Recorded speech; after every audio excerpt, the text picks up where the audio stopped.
They say life changes in the quietest moments. It's been 6 months, but I still remember that afternoon like it just happened. The sound of the ceiling fan humming, the way the sunlight stretched across the floor, it felt like the house was holding its breath. And so was I. I thought I was alone. I wasn't. He saw me. Not just in passing. Not a glance. He saw me completely. And I haven't been the same since. I didn't hear him come in. Just the creak of the door. Just the silence that followed. And his eyes locked on mine, wide, confused, something else, too. I don't know what. I still don't. He didn't say anything. And I couldn't move. That moment, it lives in me now. Every breath, every night, every time I close my eyes. I've asked myself 100 times, did I forget to close the door? Or did some part of me want to be seen? That question, it scares me. Because once you see yourself through someone else's eyes like that, there's no going back. What happened after that? I'll never forget it. I'll tell you everything. But before I do, subscribe to Heartfelt Tales Unfold. Because what happens behind closed doors changes everything. David and I used to be in love. Or, at least I thought we were. When we first got married, there was warmth. There was effort. There were nights when he'd look at me like I was the only woman on earth. But somewhere along the way, the spark turned into smoke. Barely there, always fading. These days, it feels like we're just two people living side by side. Sharing space. Not lives. He works late. He travels often. Even when he's home, he's not really here. He nods when I talk. He says all the right words, but they're hollow, like reading from a script he's long forgotten how to mean. And then there's Eli, David's son, my stepson. He was 13 when I met him. I remember how quiet he was, how he held his backpack to his chest like it was his armor. His mother had just passed. Cancer. Quick and cruel.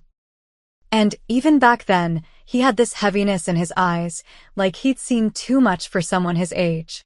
Now he's 18. Taller than his father. Voice deeper. Still quiet, still guarded. But there's something different about him lately. Something I can't quite put my finger on. He's respectful.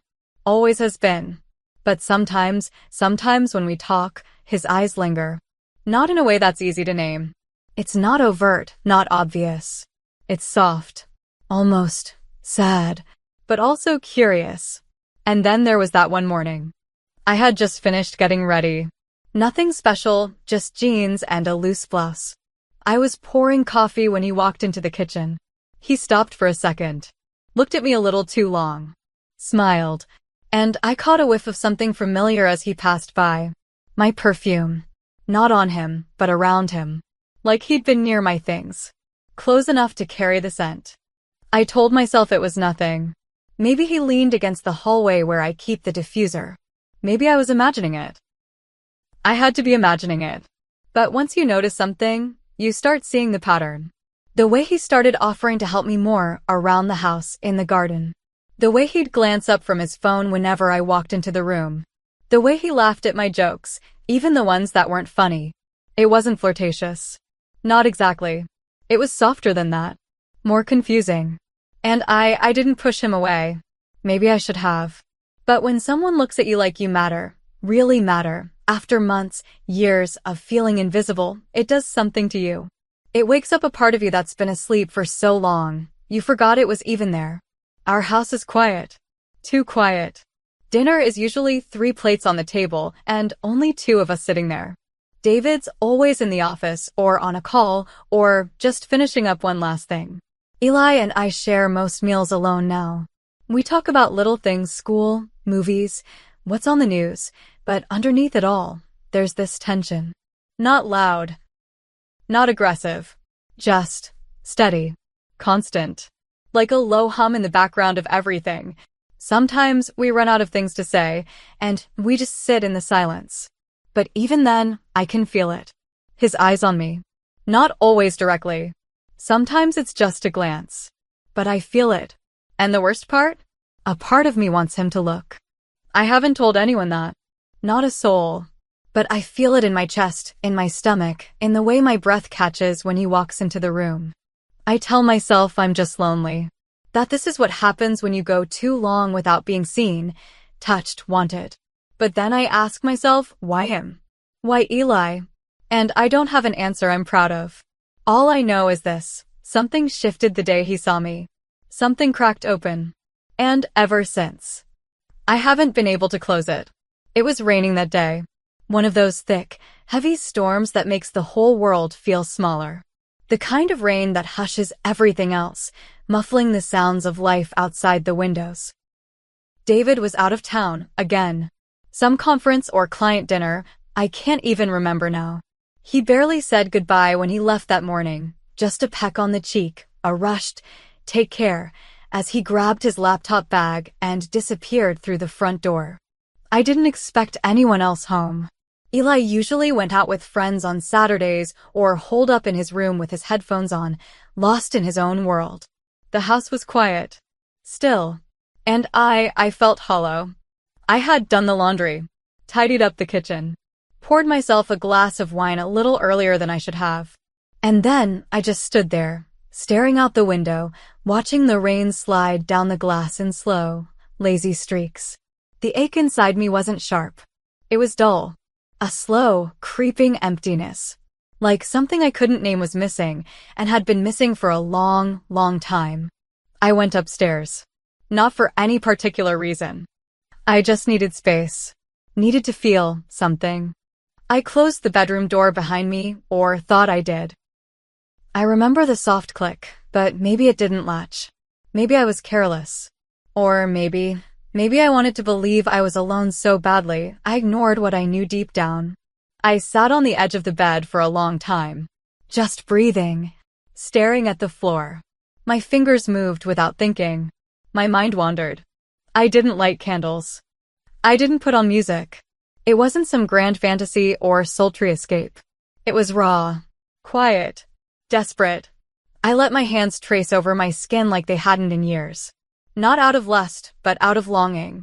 Out of a need to remember that I could still feel. That I hadn't disappeared entirely. For a few brief moments, I let go. I let myself imagine something warmer. Eyes that saw me. Fingers that didn't rush. A presence that didn't feel like an afterthought. And then, I felt it. That presence. Not imagined. Real. I turned my head slowly, breath caught in my throat, and there he was. Eli. Frozen in the doorway. He didn't flinch. Didn't look away. And God. I didn't cover myself fast enough. I was too stunned. Too paralyzed. It felt like an entire lifetime passed in those 3 seconds. His eyes were wide, but not shocked. Not horrified. They held something else. Something I still don't have words for. I sat up, heart pounding in my ears, mouth dry, throat tight. But before I could say a word, he turned. And walked away. Not fast. Not in a panic. Just turned and left. No slam of the door. No footsteps pounding down the hall. Just that thick silence settling in again. Like the storm outside had crept into the walls of the house. I stayed frozen for what felt like forever. My hands still in my lap. My breath shallow. My mind racing, trying to convince myself I'd imagined it. That it didn't happen. That maybe the door had been closed and locked, and this was some twisted daydream. But it had happened. He saw me. He watched me. And then he walked away. No apology. No words. But I saw it. I saw the way his chest rose and fell. The way his fingers curled slightly as he turned. The way he hesitated, just a moment before leaving. That moment wasn't accidental. And that silence that followed? It was louder than anything I've ever heard. I didn't sleep that night. Every time I closed my eyes, I saw his face in the doorway. Still. Quiet. Watching. My skin burned with shame, but beneath the shame was something I wasn't ready to name. Something that curled in my chest like a secret. A dangerous one. The next morning, I woke up early, made coffee, and sat at the kitchen table trying to pretend everything was fine. Normal. Just another Sunday. But it wasn't. I couldn't stop thinking about it. About him. Did I forget to lock the door? Or did I leave it open? That question chased me like a shadow. I wanted to believe it was a mistake, an honest slip. I'd been alone in that house so many times. Why would that day be any different? But the truth is, I hadn't checked the lock. I hadn't thought to. And the more I sat with that, the more it gnawed at me. I avoided him for days. Every time I heard his footsteps, I'd duck into another room or pretend to be busy. I couldn't look at him without my heart racing, without my stomach twisting in knots. I was scared of what he thought, of what he felt, of what I might feel if I let myself face it. But Eli, he didn't avoid me. In fact, he started showing up more. Sitting at the counter while I cooked. Asking if I needed help folding laundry. Little things. Nothing direct. Nothing inappropriate. But enough to keep me on edge. And that look in his eyes? It hadn't gone away. It was subtle. Soft. But it was there. There were moments, quiet, blink-and-you'll-miss-it moments, where I caught him watching me. Not like before. Not like the doorway. But closely. Attentively. Like he was trying to read something on my face I hadn't written yet. I told myself he was just young. Confused. Maybe he didn't even understand what he saw. Maybe it was all a misunderstanding. But I was lying. To myself. Because late at night, when the house was quiet and David was asleep next to me with his back turned like he always was, my thoughts went to Eli. Not just the memory of that moment, but the feeling it stirred. I started dreaming about him. Not every night. But often enough that I'd wake up breathless, cheeks flushed, thighs pressed together like I was trying to trap the heat before it slipped away. Dreams where his hands found mine. Dreams where the silence between us broke wide open into something, unspoken but understood. I hated myself for it. And yet, I didn't stop it. I'd lie awake, staring at the ceiling, torn between guilt and longing. Between the life I had and the fantasy that kept creeping in, uninvited but never unwelcome. I started wearing different clothes around the house. Not anything dramatic. Just softer fabrics. A little more skin. A dress with thinner straps. A button undone that didn't need to be. I told myself it was just for me. That I wanted to feel good again. That it had nothing to do with him. But I knew. I knew the way I lingered a little longer in the kitchen when he came in. The way I laughed more easily when he made a joke. The way I waited, hoped for our paths to cross. I hated that I noticed the way his voice had changed. The way his jawline had sharpened. The way his presence filled a room differently now. I was supposed to be the adult. The parent figure. The safe one. But nothing felt safe anymore. My body betrayed me. My mind betrayed me. I kept telling myself that nothing had happened. That I'd done nothing wrong. But that wasn't true. Because something had happened. Something real. Something I couldn't undo. And the more I tried to ignore it, the louder it got inside me. This wasn't just about being seen. It was about being wanted. And I hadn't felt that in so long, I'd forgotten how powerful it was. How dangerous. I'd like to say I found clarity in that time. That I made a choice. That I decided to pull back, draw a line, remind myself of what was right. But I didn't. I drifted through those days in a fog. Half afraid he'd bring it up, half afraid he wouldn't. And all the while, that moment in the doorway looped over and over in my head. His eyes, my breath, the silence, and the part of me, small but alive, that didn't regret it. It started with small things.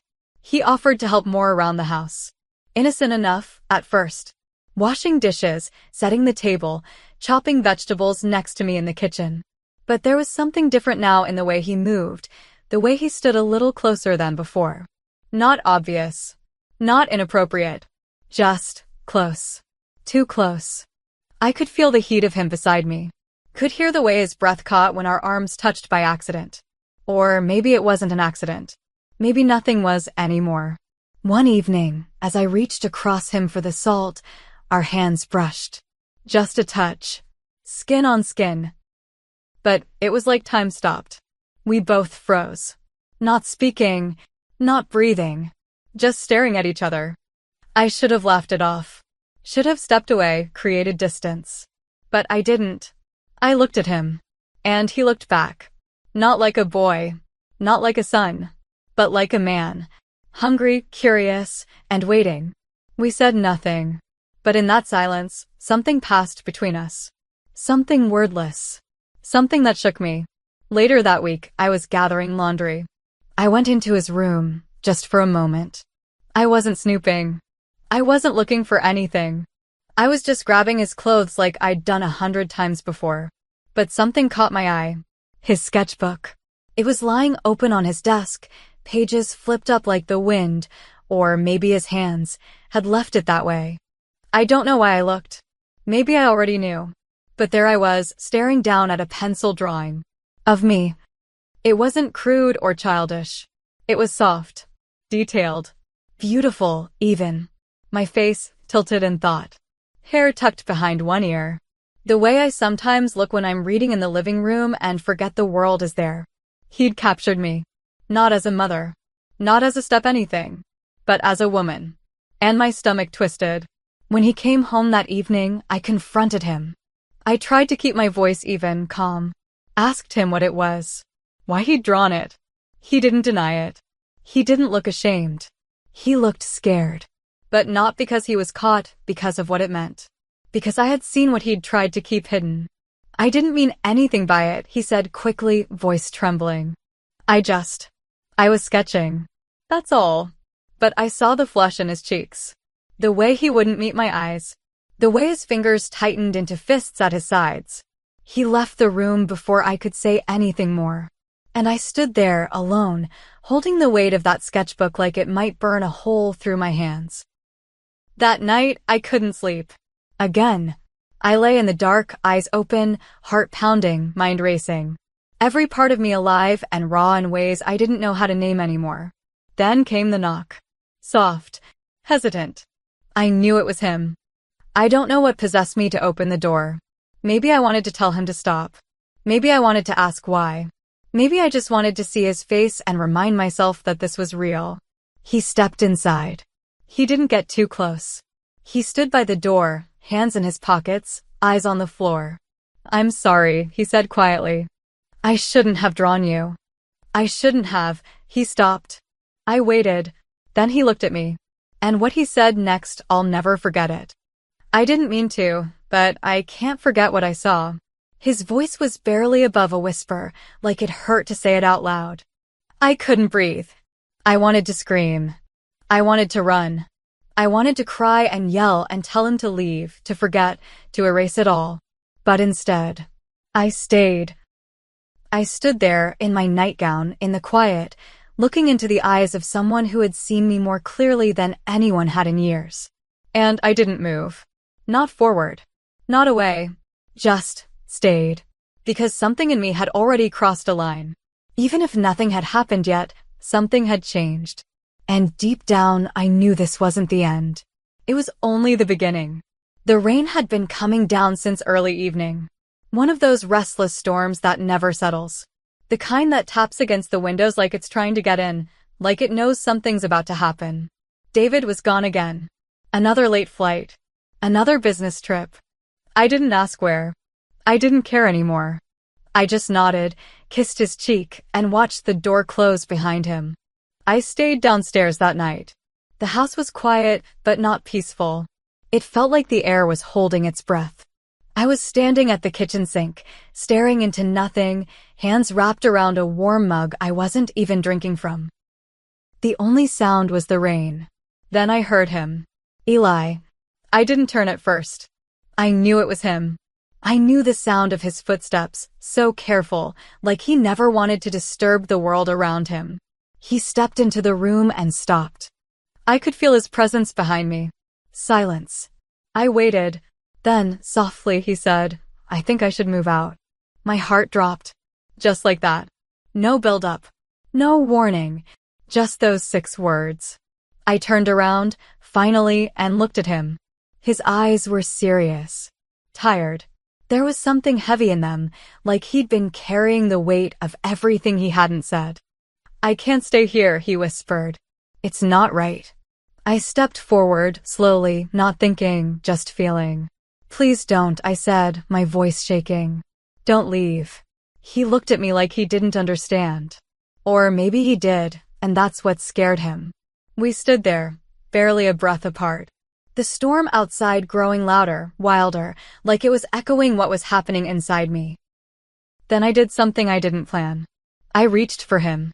I touched his arm. Just gently. And he stepped into me. We hugged. But it wasn't just a hug. It was something else. It lasted too long. Our bodies fit too easily.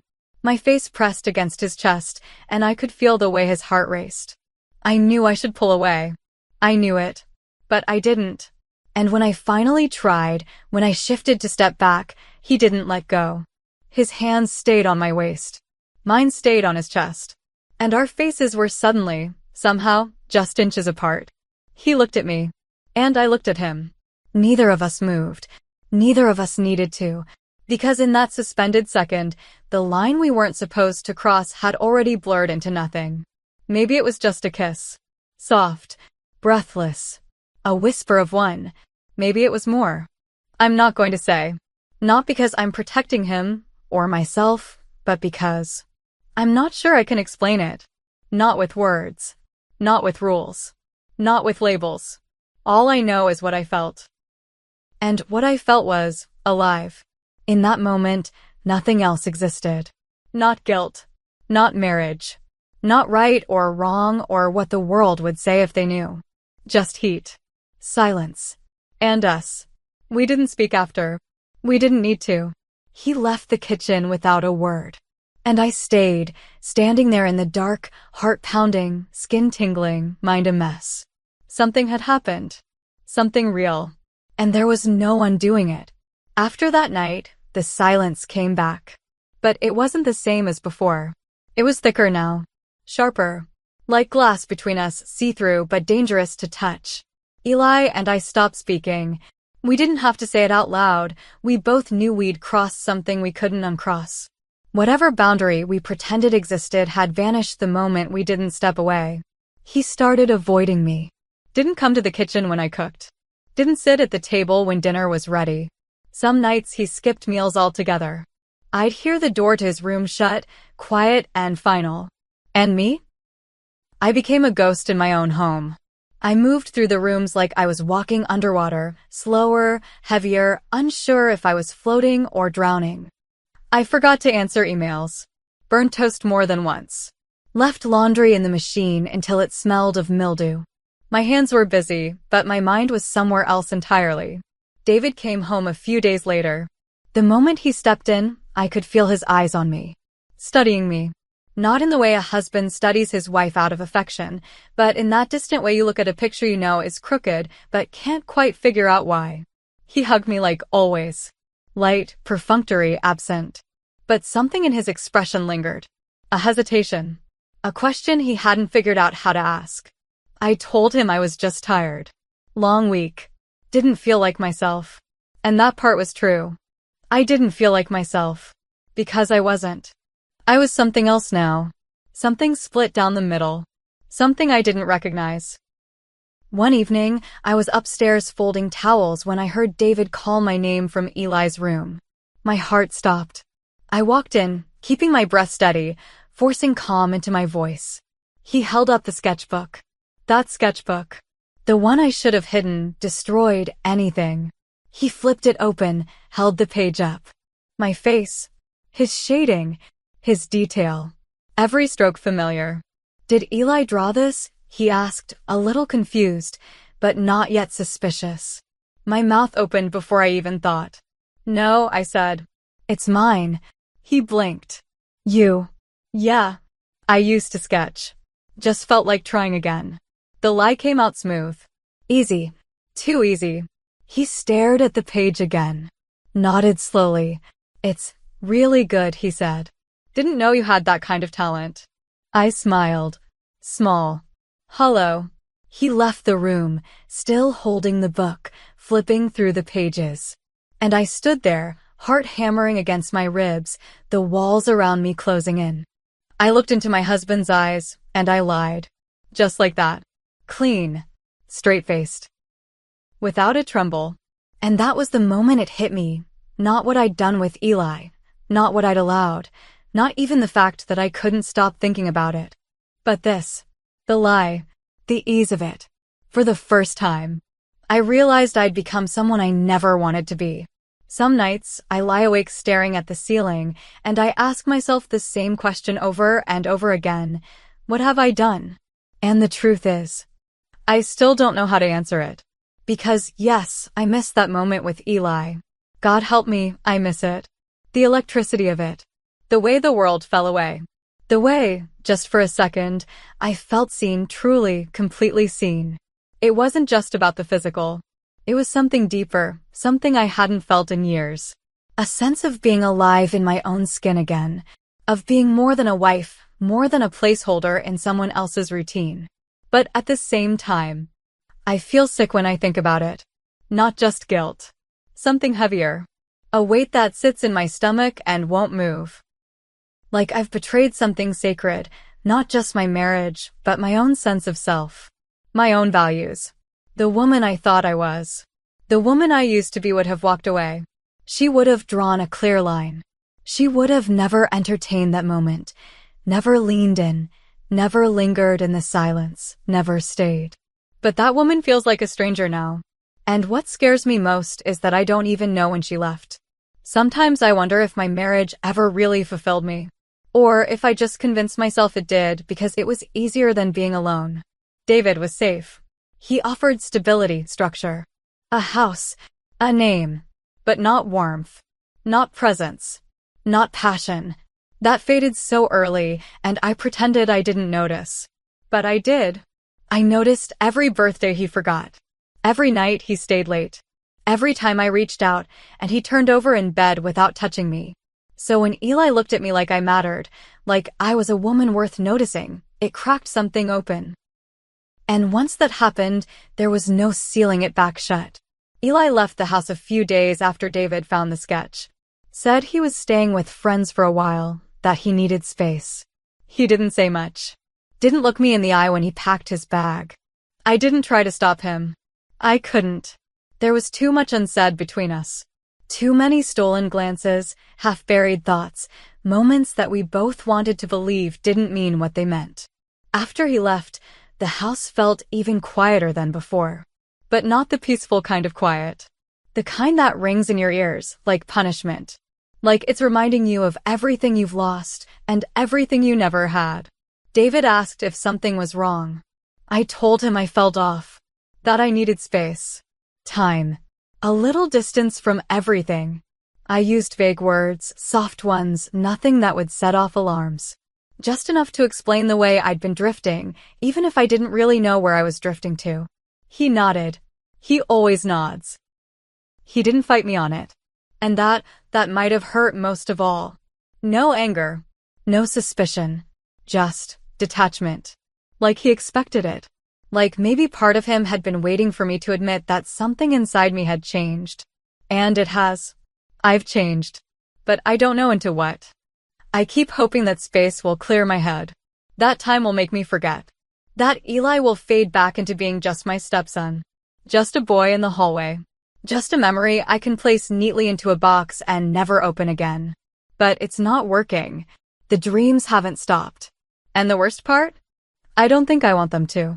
If you've ever been caught between loneliness and longing, if you've ever felt that ache in your chest that no one seems to notice, if you've ever stood at the edge of a decision that could ruin everything and still wondered what it would feel like to take just one step forward. Tell me, what did you do? Was it a moment of weakness? A slip? A stumble? Or was it something deeper? A truth you buried until it finally clawed its way to the surface? I want to hear from you. Honestly. No judgment. Just truth. Share your thoughts in the comments. Please. Because I can't be the only one who's felt this way. And if stories like this speak to you, if you've ever lived in that gray space between right and wrong, don't forget to like, subscribe, and tap the bell so you never miss what comes next. This is Heartfelt Tales Unfold, where the stories no one dares to speak finally have a voice. Desire doesn't always arrive the way you expect it to. Sometimes it wears the face of safety. A smile. A gentle hand on your back. Someone who remembers how you take your tea. And sometimes it's a fire you never meant to light, burning in the space where comfort used to live. It doesn't ask if you're ready. It doesn't care if it fits neatly into your life. It just shows up, silent and wild, and dares you to pretend you don't feel it. And when you give in, even for a moment, everything changes. You don't recognize the woman in the mirror anymore. Her eyes hold too much. Her silence is too loud. And the reflection? It's fractured, jagged, made of choices she can't take back. That's me now. I'm not telling you this for pity, or to be understood, or forgiven. I just wanted someone to know. To hear the truth, not the version I tell at dinner parties, or the one I feed my husband with tired smiles, or the one I wrap in silence for the sake of peace. Just the truth. Because even if it makes me the villain in someone else's story, at least now I exist in mine.